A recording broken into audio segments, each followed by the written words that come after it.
बहुत सारे law graduates हैं जो अभी अपना एनरोलमेंट करवाने वाले हैं स्टेट बार काउंसिल के अंदर। बहुत सारे लॉ स्टूडेंट्स हैं जिनकी भी डिग्री पूरी होने वाली है, वो अपना एज एन एडवोकेट के तौर पे एनरोलमेंट कराएंगे। बहुत सारे लोग ऐसे भी हैं जो अब एआईबी का फॉर्म भर चुके हैं या फिर ऑल इंडिया बार एग्जामिनेशन उन्होंने एक बार दे भी चुके हैं, वो फेल भी हो चुके हैं।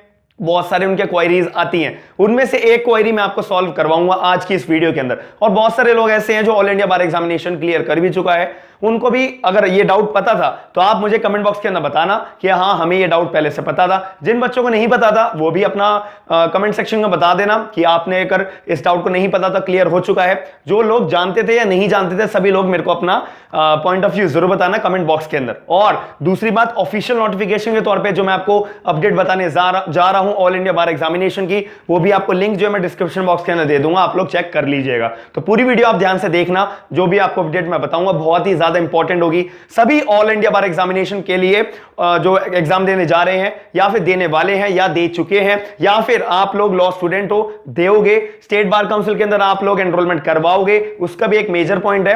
तो आपको मैं पूरी वीडियो के अंदर बताता हूं। तो आइए हम स्टार्ट करते हैं। मेरा नाम है आयुष, आप देख रहे हैं स्मार्ट एंड लीगल गाइडेंस। अब आपके मन में भी कभी ना कभी एक बारी डाउट आता ही है कि मुझे जुडिशरी के एग्जाम्स की तैयारी करनी है, मैं एक लॉ स्टूडेंट हूं, मेरे लॉ ग्रेजुएट होने के बाद डायरेक्ट मैं अपने जुडिशरी के एग्जाम्स की तैयारी करके अपना एग्जाम दूंगा और एग्जाम को क्रैक करूंगा। उसके लिए मुझे कोचिंग सेंटर जाना पड़ेगा, ऑनलाइन कोचिंग कौन सी बेस्ट रहेगी मेरे लिए, मुझे इसको पहचानना पड़ेगा। तो ये सारे डाउट्स को क्लियर करने के लिए अनअकैडमी आप सभी लोगों के लिए एक जुडिशरी पीसीएस जे की कोचिंग का एक बेस्ट प्लेटफॉर्म लेकर आया है, जिसमें लाइव इंटरैक्टिव क्लासेस होती हैं, पोल्स का आपको फीचर दिया जाता है। साथ ही में मुझे सबसे बढ़िया एक फीचर लगता है रेज अ हैंड का, जिसमें कोई भी बच्चा अगर लाइव क्लास पढ़ रहा है, सब्सक्रिप्शन परचेज कर रहा है, फिर वो लाइव क्लास पढ़ रहा है, उसके बाद वो चैट बॉक्स में अपना डाउट नहीं पूछ पा रहा है एजुकेटर से, वो डायरेक्ट रेज अ हैंड की रिक्वेस्ट भेजेगा प्लस एजुकेटर्स को, प्लस क्लास के अंदर डायरेक्ट एजुकेटर ऑडियो की मदद से वो बच्चा और एजुकेटर आपस में अपना डाउट्स क्लियर कर सकते हैं। साथ ही में आपका एक बेस्ट फीचर ये वाला भी मुझे लगता है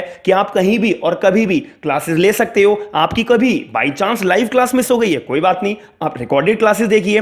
साथ ही में इसके अंदर ये सबसे बड़ी स्पेशलिटी है अनअकैडमी की, ये हर महीने नया बैच लेकर आते हैं। आपको T20 की टेस्ट सीरीज भी करने के लिए मिलती है फ्री ऑफ कॉस्ट। प्राइसेस आपके स्क्रीन के ऊपर शो हो रहे हैं, 1 month, 3 month, 6 months, 12 months, 18 months और 24 मंथ्स। आपको सबसे बेस्ट बात यह है कि मेरा कोड यूज करने पे SLG10 का आपको 10% डिस्काउंट हैंड टू हैंड मिल जाएगा। ऐसी अपॉर्चुनिटी हर किसी को नहीं मिलती है, तो आप लोग इस जुडिशरी के प्लान्स को ज्वाइन करने का अनअकैडमी के ऊपर जरूर सोचिएगा। सबसे पहली बात है, ऑल इंडिया बार एग्जामिनेशन के बारे में आप सब लोग जानते हो कि जो लॉ स्टूडेंट है वो एक बार ही अपना लॉ की डिग्री पूरा करता है तो उसको वो कहलाया जाता है लॉयर। लेकिन लॉयर के बदले उसको एडवोकेट कब कहलाया जाएगा? जब वो एज एन एडवोकेट के तौर पे अपना एडवोकेट के तौर पे एनरोलमेंट करवाएगा। जैसे ही वो अपना एनरोलमेंट करवाते हैं एज एन एडवोकेट के तौर पे, तभी उनको जो दर्जा है, उनको जो दर्जा कौन सा मिलता है? एडवोकेट का। अब वो लॉयर ना रहकर वो एडवोकेट बन जाते हैं। तो एडवोकेट उसे कहते हैं जो बंदा क्या होता है, अपना लॉ के ग्रेजुएट होने के बाद अपना एज एन एडवोकेट के तौर पे एनरोलमेंट करवाता है। लेकिन कोई भी बच्चा जो अभी लॉ की डिग्री लेकर आया है उसको बोलते हैं लॉयर। लेकिन इसके अंदर एक बात आती है कि अब मैं एज एन एडवोकेट के तौर पे बनने के लिए क्या क्या करूं। अब इसके अंदर एक बात आती है कि अगर कोई भी लॉ ग्रेजुएट है, उसको सबसे पहले क्या करना होता है? सबसे पहले उसको एडवोकेट बनने के लिए अपने घर के पास में कोई भी डिस्ट्रिक्ट के अंदर स्टेट बार काउंसिल होगी। हर डिस्ट्रिक्ट में आपको स्टेट बार काउंसिल का ऑफिस मिल जाता है, आप गूगल पे अपना सर्च करिएगा। अगर कोई भी स्टेट बार काउंसिल आपके पास है, आपके घर के पास है, तो आप वहां जाओ, सारे के सारे डॉक्यूमेंट्स लेके, फॉर्म भर के अपना एनरोलमेंट कराने के डॉक्यूमेंट्स आप कर दो। कुछ दिनों के अंदर, 1-2 दिन के अंदर, 3-4 दिन के अंदर, 10 दिन के अंदर, 15 दिन के अंदर आपको एक प्रोविजनल एडवोकेट का एनरोलमेंट नंबर आपको मिल जाता है। वही आपका एक एनरोलमेंट नंबर होता है। तब से उस दिन से, जिस दिन से आपको नंबर मिला है, जब से आपका नंबर रजिस्टर्ड हुआ है, उस दिन से माना जाता है कि भाई ये बच्चा क्या है? एडवोकेट बन चुका है। अपने डिस्ट्रिक्ट के अंदर, अपने स्टेट के अंदर, किसी भी अपनी स्टेट के अंदर किसी भी कोर्ट में जाके, किसी भी डिस्ट्रिक्ट कोर्ट में जाके आप प्रैक्टिस करना चालू कर सकते हो। तो इसके अंदर सिंपल बात ये होती है, ये पूरा का पूरा प्रोसेस होता है कि आप स्टेट बार काउंसिल के अंदर जो है रजिस्टर्ड हो गए हो एज एन एडवोकेट के तौर पे। अब अपना एडवोकेट के तौर पे आप वकालतनामा पे साइन करो, पूरा केस लड़ना है, आप केस लड़ो, जो मर्जी आप कर सकते हो, प्रैक्टिस कर सकते हो प्रॉपर। जो प्रैक्टिस के टर्म्स में जितनी भी चीजें आती हैं, प्रॉपर चीजें आप कंडक्ट कर सकते हो। लेकिन याद रखना कि ये जो स्टेट बार काउंसिल के अंदर आप एनरोलमेंट अपना करवाने जाते हो, आपका एनरोलमेंट हो जाता है, तो आपको जो आई कार्ड दिया जाता है ना, उसमें लिखा होता है कि भैया ये प्रोविजनल सर्टिफिकेट है, प्रोविजनल एनरोलमेंट है और सिर्फ 2 साल तक के लिए वैलिड होता है। सिर्फ 2 साल तक के लिए ही आप प्रैक्टिस करने के लिए आपको हक दिया जाता है, आपको राइट्स दिए जाते हैं। अब उस केस के अंदर आपको क्या करने के लिए बोला है? आपको बोला है कि भाई 2 साल इसलिए दिए गए हैं कि इस 2 साल के अंदर अंदर आप ऑल इंडिया बार एग्जामिनेशन का पेपर क्लियर करके परमानेंट आप जो है क्या कर लो, अपनी सीओपी ले लो, सर्टिफिकेट ऑफ प्रैक्टिस ले लो, जो बार काउंसिल ऑफ इंडिया की तरफ से हम सारी एडवोकेट्स को इशू करी जाती है।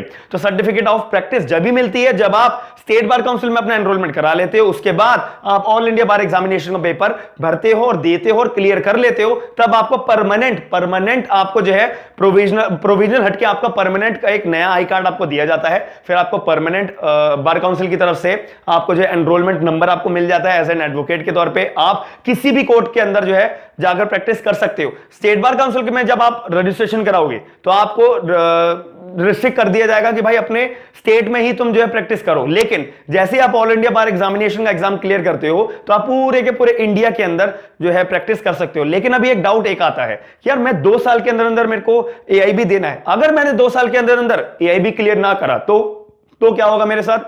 तो क्या मैं जो है प्रैक्टिस करना मेरी बंद हो जाएगी? मैं 2 साल के अंदर अंदर जो मेरे को टाइम मिला है तो मेरी जो प्रैक्टिस की जो अथॉरिटी है वो छीन ली जाएगी? जी हां, आपकी जो है प्रैक्टिस करने की अथॉरिटी छीन ली जाएगी। याद रखना, 2 साल के अंदर अंदर अगर आपने ऑल इंडिया बार एग्जामिनेशन का एग्जाम क्लियर नहीं करा है, अगर नहीं किया तो याद रखना आप किसी भी कोर्ट में जाके अपने डिस्ट्रिक्ट में केस फाइल नहीं कर सकते, वकालतनामा पे साइन नहीं कर सकते हो, अगर आपका ऑल इंडिया बार एग्जामिनेशन का क्लियर नहीं होता है तभी। लेकिन अगर आप मान लेते हैं कि आप 2 साल बीत गए, यानी कि आपकी सीओपी तो छीन ली, सर्टिफिकेट आप प्रैक्टिस करने का अधिकार तो आपसे छीन लिया, लेकिन 2 साल के बाद आपका एआईबी क्लियर हो गया, कोई बात नहीं, आपका एआईबी दोबारा जो सीआईपी छीनी हुई है आपकी रिवाइव करा लेगी, आपको दोबारा एनरोलमेंट कराने की जरूरत नहीं होती है। याद रखना, दोबारा एनरोलमेंट आपको अपने स्टेट बार काउंसिल के अंदर दोबारा पैसे खर्च करके नहीं जरूरत होती है, लेकिन एआईबी का फॉर्म आपको दोबारा भरना पड़ेगा।